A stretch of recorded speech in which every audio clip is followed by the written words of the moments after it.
जय श्री श्याम दोस्तों। आज की वीडियो में देखते हैं कि बागेश्वर वाले बाबा जी ने अपने जीवन में क्या क्या चीज़ें, क्या क्या कठिनाइयाँ उनके सामने आई हैं और कैसे उन्होंने अपने जीवन को सुधारा है। इस वीडियो में ये बताया जाएगा और उन्होंने अपने जीवन के परिचय और अनुभव को भी इस वीडियो के माध्यम से बताया है हमें।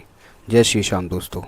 बचपन काल में हमारे साथ एक घटना घटी। हम बच्चे ही थे, टूटा फूटा मकान था, उसी में माताजी, हम, पिताजी, हमसे छोटी बहन और भाई रहते थे। बिल्कुल सत्य घटना बता रहे हैं। रोज हम टीवी देखने जाते थे क्योंकि उतनी गांव में टीवी हुआ नहीं करती थी और हमारे घर में तो लाइट भी नहीं होती। दीपक के नीचे बैठ करके रामचरितमानस पढ़ते। मिट्टी के तेल की डिब्बी बनती थी, कैरोसिन तेल, उसी को जला करके हम लोग भोजन करते थे, वो भी कभी कभी। जब पड़ोस के अंकल जी ने टीवी खरीदी, हम जाने लगे। 1-2 महीना तो सामान्य रहा, 2 महीना बाद उन्होंने हमें देख करके टीवी बंद कर दी और हम जैसे ही बाहर निकले तो फिर चालू कर दी। हमारे मन को बड़ा दुख लगा। बाहर अंधेरा था, रोना आ गया, लेकिन हमने उनको कुछ नहीं कहा कि आज से तुम्हारे घर नहीं आएंगे, तुम्हारे दरवाजे पर नहीं आएंगे, या तुम्हारी टीवी तुम्हें बड़ा घमंड आ गया, अभिमान आ गया, ऐसा कुछ नहीं कहा। मन ही मन में आंसू खूब रोन फूट पड़े। वापस आए तो माँ ने कहा, अम्मा हमको घर पर बचपन में धीरू कहती थी। हमारा बेटा धीरू, आज तुम जल्दी आ गए। हमने कहा हाँ माँ,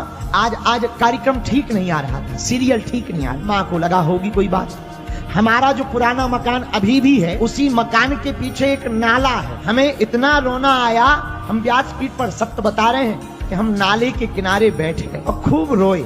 घर पर रोते तो माँ पूछ लेती, लेकिन हमने वही किनारे पर बैठे बैठे प्रण लिया, अब आज के बाद हम टीवी तब देखेंगे जब अपने पिताजी की टीवी खरीद लेंगे। गांव के ब्राह्मण तो कर्म कांड करने जाते थे, पूजा करने, सत्यनारायण की कथा करने, किसी का गृह प्रवेश करवाने, कभी अनुष्ठान करने घर घर जाते थे। बच्चे ही थे तो जब गांव वाले बुलाते थे तो जिस मकान के कमरे में टीवी लगी हो, हम उसमें बैठा नहीं करते थे क्योंकि हमारा प्रण था। उस समय में नई नई वॉल्वो बस चली थी, हम उस पर बैठते नहीं थे, यात्रा कैंसिल कर देते थे। क्यों? क्योंकि हमारा प्रण था कि टीवी देखेंगे तो अपने ही पिताजी की देखेंगे। 1.5 साल लगा हमें, लेकिन एक 5-5, 10-10 रुपया जोड़कर हमने 3800 रुपया जोड़े और 3800 रुपए जोड़कर सेकेंड हैंड मैक्स कंपनी की एक ब्लैक एंड व्हाइट टीवी खरीदी। घर लाए, मकान में रखने की जगह नहीं, सो दरवाजे पर रखी। एक टेबल खरीदी, टेबल पर टीवी रखी, उसके ऊपर रिसीवर रखा, 1 किलो लड्डू ले गए, टीवी चलाई और बढ़िया नीचे आसन बिछाकर टीवी देखने लगे।